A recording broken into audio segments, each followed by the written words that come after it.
Amigos, Irmãos, a paz do Senhor. Nós somos o canal Testemunho Bíblico. Hoje nós estamos trazendo mais um vídeo deste canal para vocês. já pedimos encarecidamente que você deixe o seu like, se inscreva no nosso canal se não for inscrito, ative o sininho das notificações para não perder nenhum vídeo e também compartilhe este vídeo nos grupos via WhatsApp, via Instagram, via Facebook, para que mais pessoas possam ter acesso. Nós estamos com um quadro novo do que vocês estão acostumados a ver aqui no nosso canal. O vídeo de hoje é sobre perguntas e respostas. Foram lançadas várias perguntas no nosso Instagram, na nossa enquete. Então pedimos que você, se você gostar desse tipo de vídeo, você deixe nos comentários e dê seu like. Tá curioso? Roda a vinheta. Vamos pro vídeo.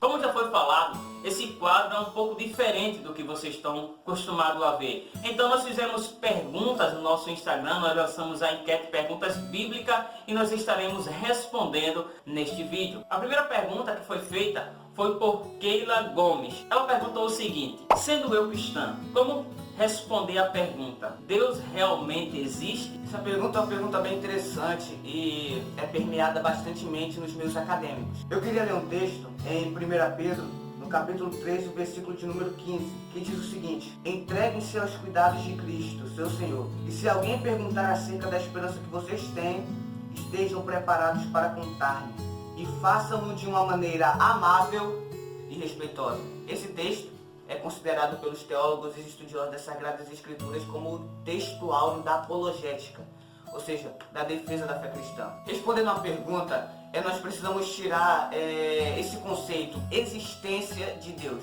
Deus ele não existe, Deus ele é. Nós precisamos entender que em Êxodo, capítulo 3, versículo 14, quando Moisés ele fala: Senhor, qual é o seu nome? Ele diz: eu sou. Porque esse verbo eu sou se classifica nos três tempos verbais: presente, passado e futuro. É interessante notar que já foi discutido em meios acadêmicos e até um tema que permeia bastantemente nas áreas acadêmicas: o existir ou não existir de Deus. Nós temos algumas evidências da existência de Deus. É preciso salientar que nós não temos como provar a existência de Deus, não.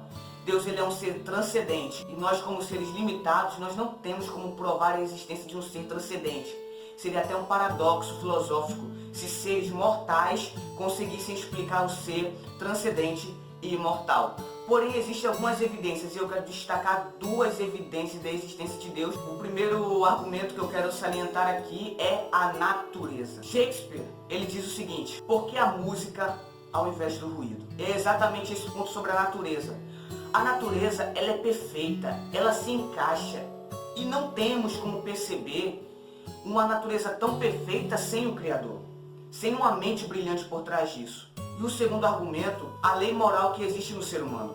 Não tem como, se tudo é relativo, como dizem os ateus, agnósticos e céticos, como que existe uma lei moral implantada no nosso coração? Só pode existir uma lei moral implantada nos nossos corações se existir um ser moral. São algumas evidências para a existência de Deus. A segunda pergunta foi feita por Nailane Stephanie. A pergunta dela é a seguinte: existe diferença entre profecia e promessa? É uma pergunta muito interessante. Será que há alguma diferença entre profecia e promessa? Se nós pararmos para observar, nós diríamos que é a mesma coisa. Nós cristãos, às vezes, tanto falamos como profecia ou usamos promessa. Mas tem uma diferença. Exemplo, promessa é algo mais pessoal. É quando Deus ele faz uma promessa para uma pessoa, para você. Exemplo, você não vai dizer: Deus me fez uma profecia. É mais correto você se utilizar da palavra promessa para o seu futuro, para algo de bem. Isso é importante, para algo de bem que irá acontecer. Observe, Hebreus, capítulo de número 11, versículo de número 40. Diz assim: provendo Deus alguma coisa melhor ao nosso respeito, para que eles sem nós não fossem aperfeiçoados. Então observe, provendo Deus algo melhor para nós. Então sempre que se utiliza a palavra promessa, que Deus promete algo, é muitas vezes para o nosso bem. E profecia é algo mais de peso. A palavra profecia em hebraico significa massa, ou seja, é uma responsabilidade maior. É algo mais global, que atinge mais a humanidade, não apenas específico para uma pessoa, é algo mais de peso. No Antigo Testamento nós encontramos muita palavra profecia. Profecia sobre o cativeiro babilônico, profecia sobre a destruição de Jerusalém e entre outras. É algo mais de peso, algo mais difícil, algo mais duro para a humanidade. Exemplo, as profecias das últimas coisas, da revelação e do fim dos tempos, que é um exemplo sobre um peso para a humanidade. A terceira pergunta é de William. E ele pergunta, qual a verdadeira necessidade da Bíblia? Ou seja, ele está perguntando qual o verdadeiro real valor, sentido da Bíblia Sagrada para nós cristãos. É interessante notar essa pergunta. Eu serei muito breve nessa pergunta, porque inclusive já falamos sobre isso. No primeiro vídeo do Testemunho Bíblico, está aparecendo aqui no card, Deus, ele quis revelar a sua vontade ao ser humano. E como que ele revelaria a sua vontade ao ser humano? Através da Bíblia. Um texto muito usado é João 5,39. Examinai as Escrituras, porque cuidais de ter nelas a vida eterna, e são elas que de mim testificam.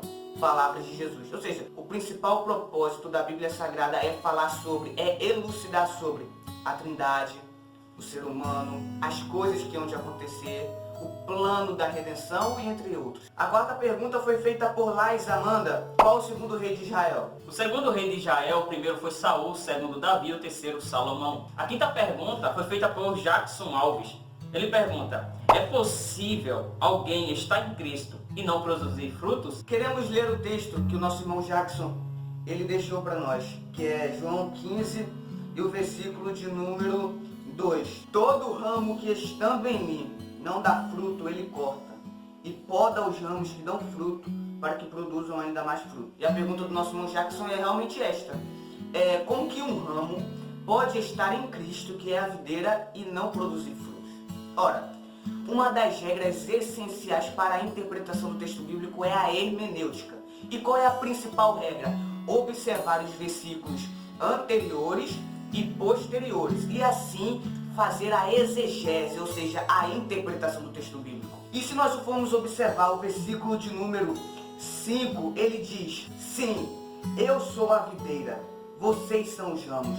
Todo aquele que permanecer em mim e eu nele, esse produzirá muito fruto.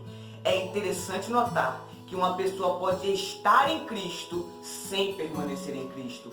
Porque o estar é uma iniciativa do ser humano. O permanecer é algo contínuo e dia a dia. E como que nós podemos permanecer em Cristo? Acompanhemos o texto bíblico. Mas se vocês permanecerem em mim e obedecerem às minhas ordens. Como que nós podemos destacar, apresentar os frutos de quem realmente permanece em Cristo? Obedecendo os seus mandamentos. A sexta pergunta foi feita por João Pedro. Se Deus é tão misericordioso, por que ele não perdoou o diabo? Essa é uma pergunta que gera muita dúvida na mente dos cristãos, somente da mocidade. Se Deus é um Deus tão misericordioso, amoroso, por que ele não perdoou o diabo que cometeu um erro contra ele? Se nós observarmos, é importante nós entender o que é necessário fazer para obter o perdão de Deus. Bom, convido você para ler alguns versículos da palavra do Senhor. Salmos, capítulo de número 86 e o versículo 5. Pois tu, Senhor, és bom, pronto a perdoar e abundante em benignidade para todos os que te invocam. 1 de João, capítulo de número 1, versículo de número 9 diz assim: se confessarmos os nossos pecados, ele é fiel e justo para nos perdoar os pecados e nos purificar de toda a injustiça. Os dois versículos, ele fala do mesmo contexto. Para nós obtermos o perdão de Deus, é necessário nós pedir perdão. Se você perguntou, se Deus é tão misericordioso, por que ele não perdoou o diabo? Eu faço uma pergunta para você. Será que o diabo pediu perdão a Deus? Se você não sabe, então, infelizmente, você não terá essa resposta. A sétima pergunta é o seguinte: por que Deus não perdoa quem blasfema contra o Espírito Santo? Precisamos elucidar bem essa pergunta. O que é blasfemar contra o Espírito Santo? Em Mateus,